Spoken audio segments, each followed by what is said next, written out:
welcome to Africa 54. Paul, thanks for having me here. It's great to be with you. You've been a part of this greater network, the Africa Diaspora Network, where you are trying to literally take advanced solutions or tech solutions to Africa. What is it that you've been able to do up to this point? When I was at the World Bank Group, I created the World Bank's African Diaspora Program, and it was a program focused on using global African diaspora professionals as a force multiplier to support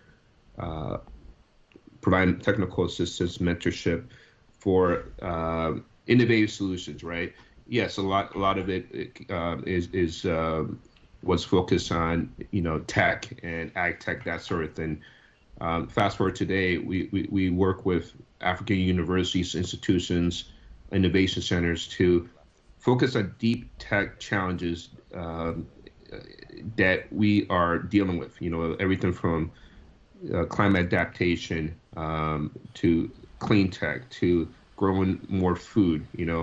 The continent now is 1.4 billion people. As depending on who you talk to, some people say in less than 20, 25 years, we're going to have 2 billion, 2.5 billion people. Nevertheless, we need more African solutions, African innovation to solve African challenges. When you talk about African solutions for the continent, what do you mean exactly? We have all these Africans who have obtained PhDs from globally renowned institutions, and some of them are back in the continent. They're teaching, but they're also working on deep tech, engineering, science solutions, basic scientific research. These challenges that we have on the continent, the only people that can solve is our own.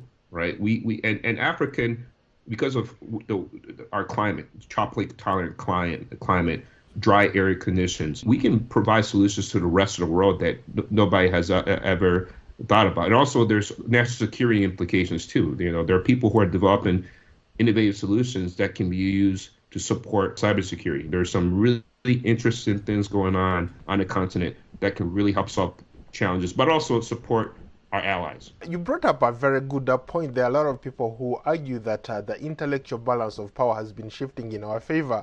Now you have a lot of young Africans who come here for grad school, get their PhDs, like you mentioned, go back to Africa and contribute to their own countries. There are those also who say that there is no reason why we shouldn't have the next Bill Gates or Elon Musk or Steve Jobs coming from Africa, because there are opportunities there.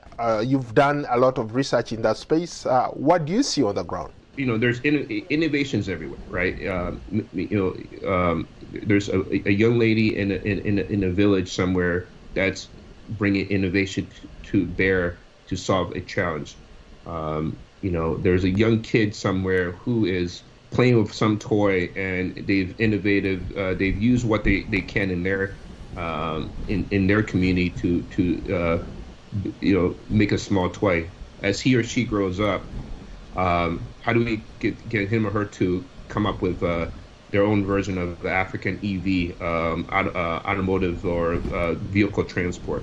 When I've talked to entrepreneurs on the continent, people who are in that space, they keep talking about, in most cases, it's hard to scale from a small startups because, one, they don't have the resources. Secondly, they're having less investments.